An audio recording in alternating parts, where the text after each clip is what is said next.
Alors ici, nous allons voir aussi l'ordre des priorités des opérateurs dans Excel.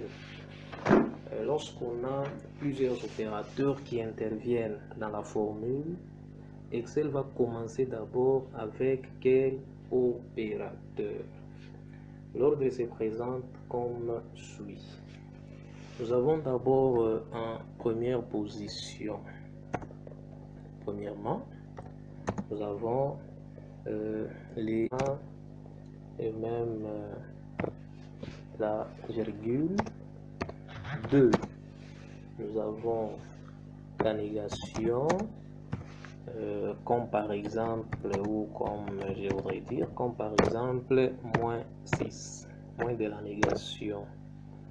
Et puis 3, nous avons le pourcentage. 4, nous avons l'exposant. 5, nous avons l'astérisque et sa sœur, la barre oblique, donc multiplication et division. 6, nous avons l'addition et sa sœur, la soustraction. 7, nous avons l'opérateur de concaténation, on avait dit l'espeluette.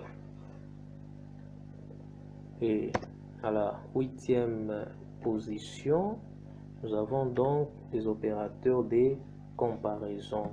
Vous les connaissez, nous avons égal, nous avons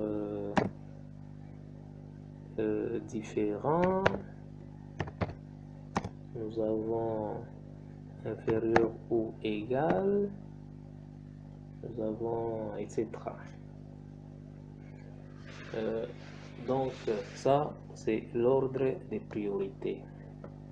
Si vous avez une longue formule qui a autant d'opérateurs, Excel va réaliser les opérations en suivant cet ordre de priorité. Je vais donner un exemple. Lorsque j'écris égal 1 plus 12 divisé par 4 plus 2 moins 4 fois 3. Alors, là nous avons, il y a autant d'opérateurs arithmétiques. Nous avons l'addition, nous avons la soustraction, nous avons la division et la multiplication. Comment Excel va procéder? Excel va commencer d'abord avec la priorité. La priorité, c'est quoi? Avant plus et moins, Excel doit d'abord réaliser multiplication et soustraction. Et là encore, il faut retenir, si nous avons des opérateurs de même niveau de priorité, là, Excel va aller de la gauche vers la droite. Il va commencer avec l'opérateur qui est placé le plus à gauche de l'autre. C'est comme le cas ici. Nous avons la division et la multiplication qui sont des opérateurs de même niveau. Excel doit d'abord commencer avec la division.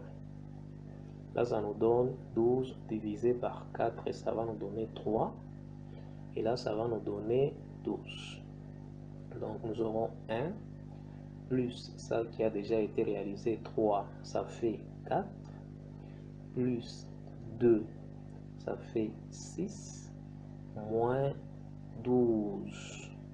Ça fera 6 moins 12 égale moins 6. Certainement, c'est ce qu'Excel va nous donner comme résultat. Excellent, je valide par là. Donc, Excel a respecté l'ordre de priorité qui a été donné. Alors, je reprends la même formule ici.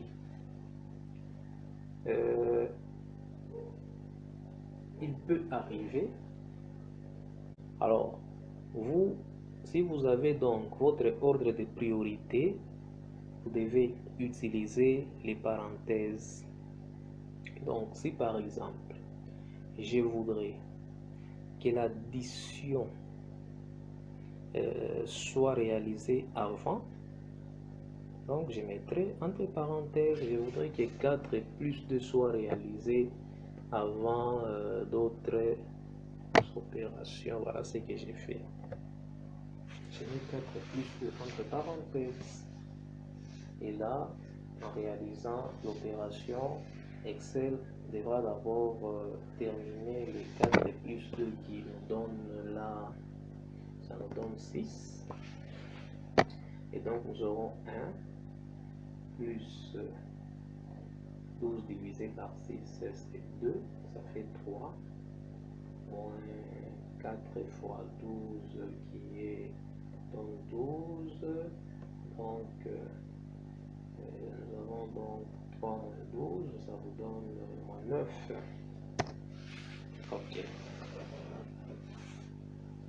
Voilà.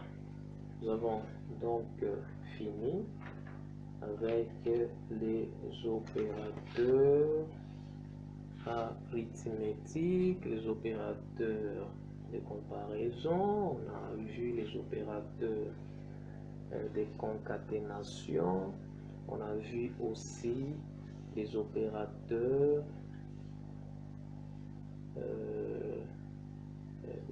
des références. Hein? Voilà, les opérateurs de référence qui seront encore approfondis dans les prochaines leçons.